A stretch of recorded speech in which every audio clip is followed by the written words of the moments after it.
Halo, Shalom, apa kabar semuanya? Senang sekali ketemu lagi di channel Iwan Mahardika. Nah, apa kabar saudara-saudara sekalian? Saya harap semuanya dalam keadaan yang baik ya. Dan terlebih saat-saat ini kita masih berada di dalam pandemi COVID-19. Saudara, apapun keadaan kita saat ini, kita sebagai orang percaya pasti yakin bahwa Tuhan senantiasa menyertai kita. Amin. Nah, demikian juga pada saat ini saudara-saudara, di video kali ini saya rindu untuk berbagi dengan kita semua tentang suatu tema yang sangat menyentuh hati, ya. Terlebih bagi mereka yang sudah berkeluarga ataupun saudara sekalian yang disebut sebagai anak. Nah, saya sendiri pun sudah berkeluarga dan mempunyai anak-anak, dan juga saya sendiri adalah seorang anak dari orang tua saya. Nah, saudara-saudara yang dikasih Tuhan, MTP Jugemim tanggal 29 Mei sampai 4 Juni 2022 itu berbicara tentang anak, di mana tema yang diangkat oleh gereja yaitu anak adalah mahkota. Nah, saudara-saudara, pasti di antara kita yang saat ini menyaksikan video ini adalah seorang anak di dalam keluarganya, ataupun sebagai orang tua yang memiliki anak, dan juga mungkin oma dan opa yang memiliki cucu-cucu. Tidak dapat disangkal ketika kita mempunyai seorang anak, tentu keluarga sangat berbahagia. Ya, saya merasakan ketika istri pertama kali melahirkan seorang anak. Anak yang dinanti-nantikan, yang dikandungnya selama 9 bulan dalam kandungannya, dan kemudian terlahir ke dunia ini. Sungguh suatu peristiwa yang luar biasa di dalam kehidupan keluarga. Dan saat ini saya bersama istri sudah mempunyai 4 orang anak. Nah, saudara-saudara, ketika anak kami yang pertama lahir, sungguh sangat istimewa. Kami merasakan sebagai orang tua betapa kami mempunyai harapan dan cita-cita ketika anak ini besar nanti akan menjadi hamba Tuhan, ya kan? Mungkin di sini ada yang sementara menonton mempunyai cita-cita yang sama dengan kami. Nah, kemudian ketika anak kedua kami lahir, nah kami juga mendambakan agar dia juga memiliki harapan dan cita-cita yang cemerlang. Mereka juga kami mengharapkan agar menjadi orang di kemudian hari. Nah, saudara-saudara, tidak ada yang salah di sini, karena memang demikianlah ketika kita mempunyai anak-anak, ketika kita mempunyai keturunan, maka harapan dan doa kita naikkan pada Tuhan agar supaya Tuhan memberkati mereka. Nah, demikian juga kita sebagai anak. Kita pasti sering kali menyaksikan orang tua kita, ya, di dalam beberapa kesempatan bercerita tentang anak mereka, ya kan? Bercerita tentang anaknya, betapa bangganya mereka, betapa senangnya mereka mempunyai anak-anak. Dan seperti apa yang saya sampaikan, saya bersama istri sampaikan pada anak-anak kami agar supaya mereka harus takut akan Tuhan, ya, merenungkan firman Tuhan setiap hari, agar supaya mereka memiliki cita-cita yang luar biasa, memiliki harapan di dalam Tuhan. Kami mengajarkan mereka untuk senantiasa berada di dalam komunitas kerajaan Allah. Kami mengajarkan mereka untuk setia kawan, untuk memiliki teman yang banyak, sehingga mereka memiliki link, mereka memiliki jaringan yang kuat, dan juga mereka dalam menggapai tujuan dan cita-cita mereka, jangan pernah lupa akan Tuhan mereka. Nah, saudara-saudara yang dikasih Tuhan, bukankah demikian yang diajarkan oleh orang tua kita kepada kita? Nah, sehingga apa yang mereka ajarkan itu juga yang kita ajarkan kepada anak-anak kita, bukan? Nah, untuk itulah saudara-saudara yang dikasih Tuhan, kita sebagai anak-anak dan juga yang memiliki anak-anak senantiasa diperhadapkan dengan berbagai macam tantangan di dalam kehidupan kita. Tuhan menciptakan keluarga sebagai organisasi yang terkecil di dunia ini, yang mampu untuk menumbuh kembangkan potensi yang ada dari masing-masing anggota keluarganya, ya. Dan di mana anak-anak ini kita lindungi, kita pelihara, dan kita bina, kita bimbing, bahkan juga menjadikan mereka pribadi-pribadi yang tangguh di dalam Tuhan, dan juga pribadi-pribadi yang mampu untuk tampil dan bersaing apalagi di era modern pada saat ini. Namun saudara, realitas kehidupan berbicara lain. Masih banyak keluarga dan bahkan anak-anak tidak mendapatkan haknya sebagai anak, untuk mendapatkan pendidikan, untuk mendapatkan kasih sayang, mendapatkan asuh dan asih. Dan juga saudara-saudara, kita melihat begitu banyak kejadian-kejadian yang membuat anak-anak sering dibully, sering dijadikan korban, bahkan sering dieksploitasi oleh berbagai macam pihak. Nah saudara-saudara, disinilah gereja dan bangsa harus bergerak agar supaya saudara-saudara, anak-anak yang adalah generasi yang akan datang, namun mereka juga generasi masa kini, mereka mendapatkan kasih sayang yang sempurna yang asalnya daripada Tuhan, sehingga anak-anak itu bisa berakar, bertumbuh, bahkan berbuah bagi Kristus. Mereka bisa menggapai cita-cita mereka. Nah saudara, inilah alasan kenapa gereja mengangkat tema ini. Anak adalah mahkota. Saudara-saudara yang dikasihi Tuhan, sebelum kita membaca dan merenungkan firman Tuhan, marilah kita berdoa bersama. Bapa di sorga, terima kasih untuk kesempatan ini. Kami hendak belajar firman Tuhan. Kuasailah kami dengan Roh-Mu yang kudus. Buatlah kami mengerti apa yang menjadi kehendak-Mu di dalam kehidupan kami. Terpuji nama-Mu. Di dalam nama Tuhan Yesus kami berdoa. Amin.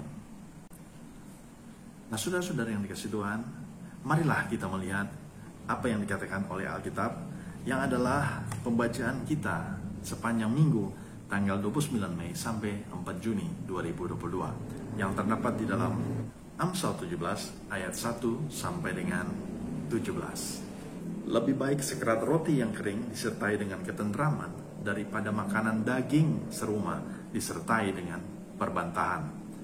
Budak yang berakal budi akan berkuasa atas anak yang membuat malu, dan akan mendapat bagian warisan bersama-sama dengan saudara-saudara anak itu. Kui adalah untuk melebur perak dan perapian untuk melebur emas, tetapi Tuhanlah yang menguji hati. Orang yang berbuat jahat memperhatikan bibir jahat. Seorang pendusta memberi telinga kepada lidah yang mencelakakan. Siapa mengolok-olok orang miskin, menghina penciptanya. Siapa gembira karena suatu kecelakaan, tidak akan luput dari hukuman. Mahkota orang-orang tua adalah anak cucu, dan kehormatan anak-anak ialah nenek moyang mereka. Orang bebal tidak layak mengucapkan kata-kata yang bagus, apalagi orang mulia mengucapkan kata-kata dusta. Hadiah suapan adalah seperti mestikah di mata yang memberinya, kemana juga ia memalingkan muka, ia beruntung. Siapa menutupi pelanggaran mengejar kasih, tetapi siapa membangkit-bangkit perkara menceraikan sahabat yang karib. Suatu hardikan lebih masuk pada orang berpengertian daripada 100 pukulan pada orang bebal. Orang durhaka hanya mencari kejahatan, tetapi terhadap dia akan disuruh utusan yang kejam. Lebih baik berjumpa dengan beruang betina yang kehilangan anak daripada dengan orang bebal dengan kebodohannya. Siapa membalas kebaikan dengan kejahatan, kejahatan tidak akan menghindar dari rumahnya. Memulai pertengkaran adalah seperti membuka jalan air, jadi undurlah sebelum perbantahan mulai. Membenarkan orang fasik dan mempersalahkan orang benar, kedua-duanya adalah kekejian bagi Tuhan. Apakah gunanya uang di tangan orang bebal untuk membeli hikmat, sedang ia tidak berakal budi? Seorang sahabat menaruh kasih setiap waktu dan menjadi seorang saudara dalam kesukaran. Demikianlah pembacaan Alkitab. Terpujilah Kristus. Saudara-saudara yang dikasihi Tuhan, kembali lagi kita belajar dari Amsal, dari sang pengamsal, yaitu Raja Salomo. Nah, saudara-saudara, Raja Salomo dikenal dengan raja yang penuh dengan hikmat, yang sebelum dia, bahkan sesudah dia, kata firman Tuhan, tidak ada orang yang berhikmat seperti Salomo. Nah, saudara-saudara yang dikasihi Tuhan, di dalam pembacaan Alkitab ini, sang pengamsal Salomo memberi perhatian terhadap sikap orang benar yang bijak dan juga orang jahat yang bebal.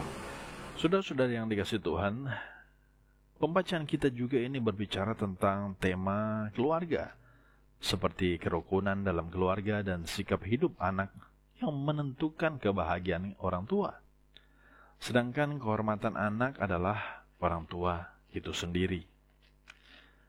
Dalam beberapa ayat ditentukan kalimat hikmat Tuhan yang memperlihatkan bahwa Tuhanlah yang menjadi sumber norma kehidupan moral seseorang. Sekerat roti atau sepotong roti tidak hanya bermakna kuantitas yang sangat sedikit, tetapi juga kualitas yang sederhana. Makanan yang sedikit dan sederhana tetapi disertai dengan ketentraman lebih baik daripada rumah penuh daging tapi disertai perbantahan. Kekayaan memanglah anugerah Tuhan, tetapi kedamaian dalam keluarga juga merupakan hal yang penting, saudara-saudara. Kata daging atau dalam bahasa aslinya disebutkan zeba, menunjuk pada daging persembahan sebagai simbol kemewahan, pesta makan suatu keluarga yang hidangan utamanya adalah daging. Akan tetapi simbol daging persembahan yang dimakan itu ternyata tidak berdampak pada kehidupan, karena setelah itu mereka berbantah-bantahan atau bertengkar. Kemewahan sebenarnya terletak pada ketentraman dan persekutuan dalam keluarga. Nasihat tentang akal budi yang menekankan bahwa seorang budak dapat menerima warisan menggantikan anak kandung apabila anak kandung itu sendiri dalam sikap hidup dan kata-katanya itu membuat malu keluarganya. Warisan yang seharusnya menjadi miliknya diberikan kepada budak. Coba saudara-saudara bayangkan. Nah, maksud pengamsal adalah budak yang bijak, berakar budi, loyal, dan selalu berpikir serta berperilaku berdasarkan moral yang benar, pastinya akan menggantikan anak yang membuat malu sebagai ahli waris.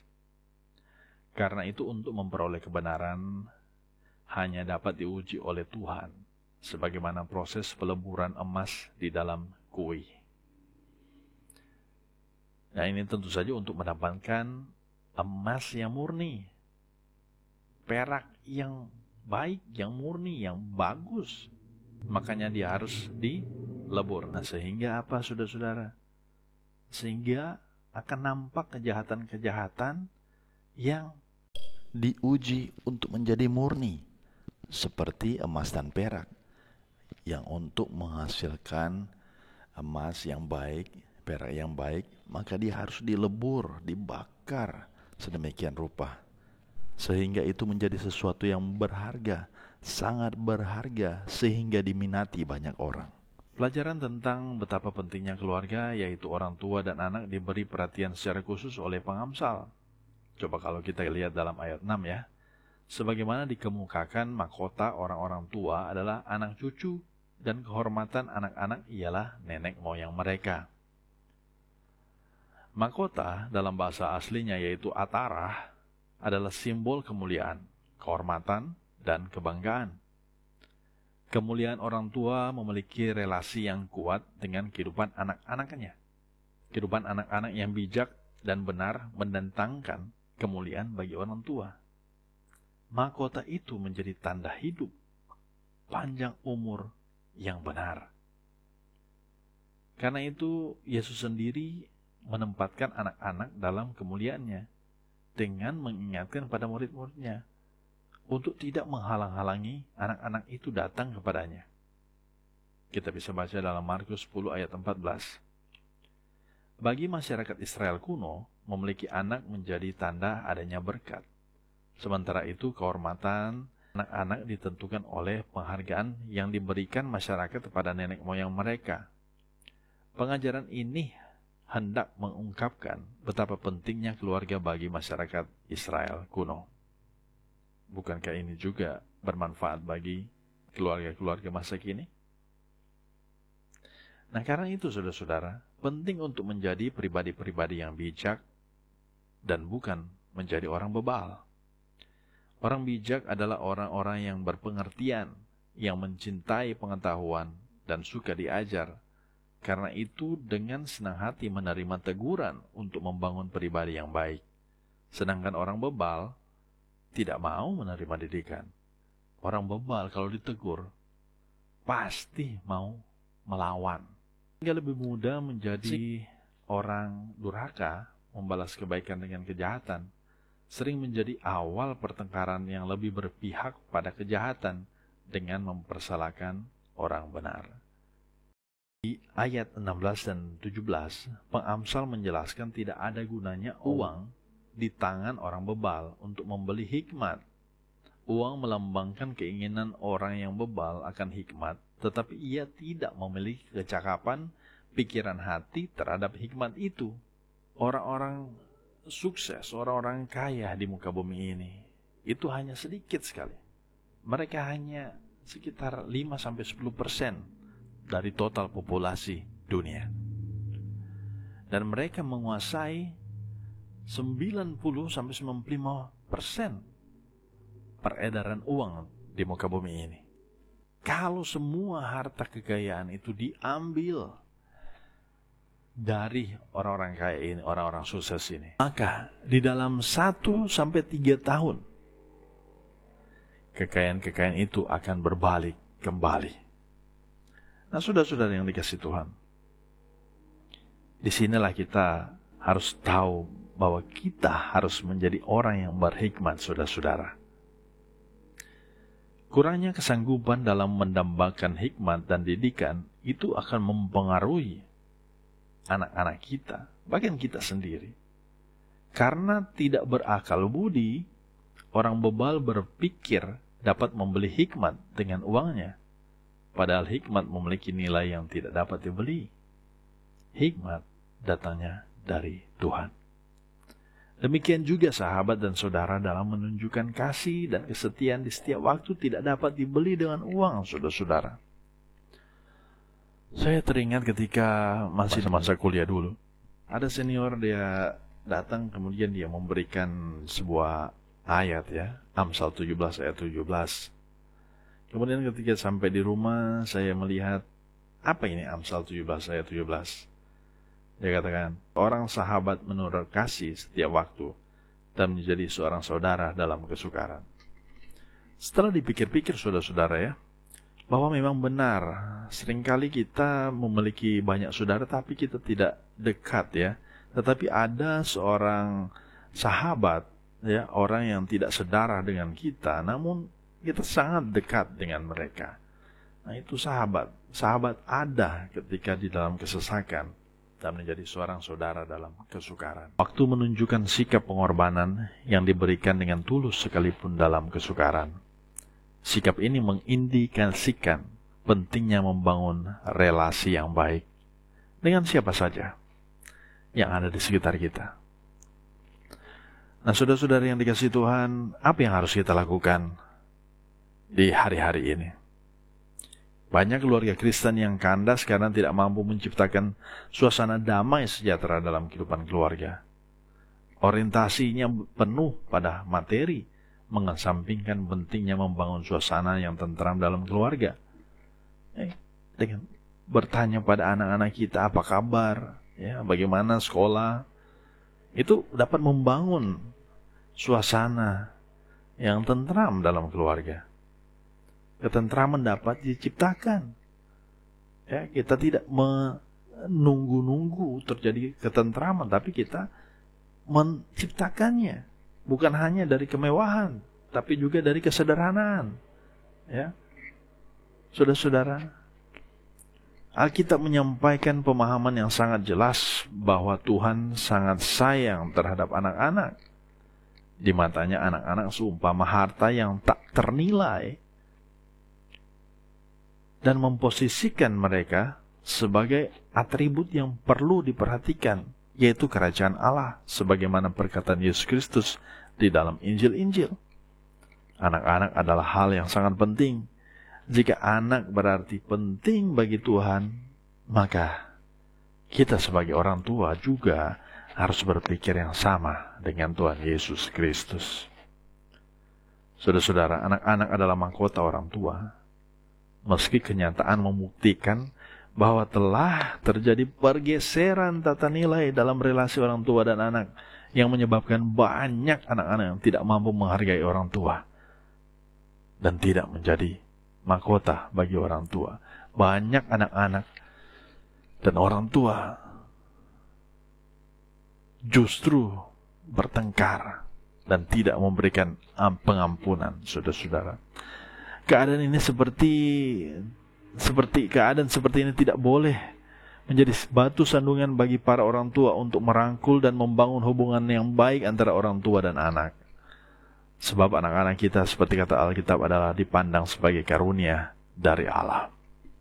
Peran kita sebagai orang tua sangatlah penting. Ketika anak-anak kita masih kecil, masih di dalam lingkup rumah kita, maka kita mempunyai tanggung jawab, saudara-saudara, ya, untuk senantiasa memberitahukan jalan yang benar, jalan yang patut untuk dia tempuh. Nah, saudara-saudara, demikian juga di dalam gereja, generasi muda. Saya sering angkat ini, saudara-saudara, ya, di dalam channel ini. Itu saya sering angkat tentang potensi dari anak-anak muda kita. Betapa mereka mempunyai potensi yang tak terbatas. Hanya kita saja sebagai orang tua, bahkan kakak pembina, atau juga kita sebagai pelayan-pelayan, ya, untuk memberikan mereka suatu fondasi yang kokoh, yaitu firman Tuhan, dan juga memberikan mereka wadah agar supaya mereka boleh berkembang. Nah, untuk itu saudara-saudara, maka di saat ini sekali lagi saya mengajak kita semua untuk senantiasa mendoakan anak-anak kita, keturunan kita, mendoakan generasi muda, sehingga mereka boleh memiliki hikmat, memiliki jalan yang benar di dalam terang Injil, sehingga mereka satu kali kelak juga akan menjadi seperti kita, memiliki keturunan. Saudara-saudara yang dikasihi Tuhan, ketika kita diberikan tanggung jawab sebagai orang tua, maka apa yang kita terima dari orang tua kita, kita juga akan memberikannya pada anak-anak kita. Hikmat yang diberikan oleh orang tua kita, pelajaran, pendidikan, semua hal yang baik, yang berlandaskan firman Tuhan, itu juga sepatutnya lah, sepantasnya lah, wajib kita berikan kepada anak-anak kita. Saudara-saudara, anak-anak itu seperti sebuah anak panah yang ketika sang pemanah itu menarik busurnya dan diarahkan kepada sasarannya, maka anak panah itu ketika dilepas, dia akan melesat dengan cepat menuju ke sasarannya. Begitu banyak anak-anak sekarang, ya, saya sendiri ketika berhadapan dengan adik-adik remaja, ya, saya sering kali bertanya, adik, apa cita-citamu? Ya, ada tahu persis, tapi juga ada yang masih bertanya-tanya, belum bisa mendapatkan, dia belum bisa menggambarkan, ya, apa yang menjadi cita-citanya. Padahal saudara-saudara, cita-cita ini sangat penting. Ini sama dengan impian. Maka di rumah coba kita perbiasakan, ya, kita tanya, Dek, kalau besar mau jadi apa? Ya, kita sekarang sudah gampang sekali, saudara-saudara, ya. Kita bisa buka gadget kita bisa tunjukkan, ya, apa yang bisa didapatkan ketika dia mengerjakan suatu profesi tertentu, saudara-saudara. Apakah sebagai abdi negara, ya, sebagai abdi Allah, ya, dia mungkin menjadi hamba Tuhan, menjadi pendeta atau gembala atau apapun itu, ya, atau mungkin dia mau bergerak di bidang bisnis misalnya, atau di bidang pertahanan keamanan, atau di bidang apapun. Begitu banyak, saudara-saudara. Yang perlu kita lakukan adalah mempersiapkan jalannya. Saudara-saudara, ketika Daud mengetahui bahwa dia tidak akan membangun, bukan dia yang akan membangun bait Allah, maka apa yang dilakukan oleh Daud, oleh Raja Daud? Dia mempersiapkan bahan bakunya, saudara-saudara. Karena dia tahu bahwa keturunannya lah yang akan membangun bait Allah. Ya, Salomo lah yang membangun bait Allah. Nah, untuk itu saudara-saudara, kita sebagai orang tua, maka kita diajak ya sesuai dengan firman Tuhan untuk senantiasa mau mempersiapkan anak-anak kita, cucu-cucu kita untuk menjadi mahkota kemuliaan bagi Tuhan dan juga bagi keluarga. Saudara-saudara, kiranya kita diberikan kekuatan. Kita diberikan kekuatan, kemampuan untuk dapat melakukan hal itu. Dan anak-anak kita, keturunan kita juga dapat menyambungkan hikmat dari Tuhan itu kepada anak cucu mereka, turun-temurun. Sehingga suatu saat ketika mereka bertanya, maka mereka akan melihat orang tua, kakek nenek mereka, kakek buyut mereka lah yang senantiasa memelihara iman percaya pada Tuhan Yesus Kristus. Nah, saudara-saudara, maka Injil itu, terang itu akan terus bercahaya di dalam kehidupan kita, bukan saja di saat ini, tapi juga di kali yang akan datang. Tuhan Yesus memberkati kita semua. Amin. Saudara-saudara, jika saudara-saudara suka dengan video ini, jangan lupa untuk meninggalkan like, subscribe, dan juga share. Tuhan Yesus memberkati. Sampai jumpa di video-video yang lain. Bye.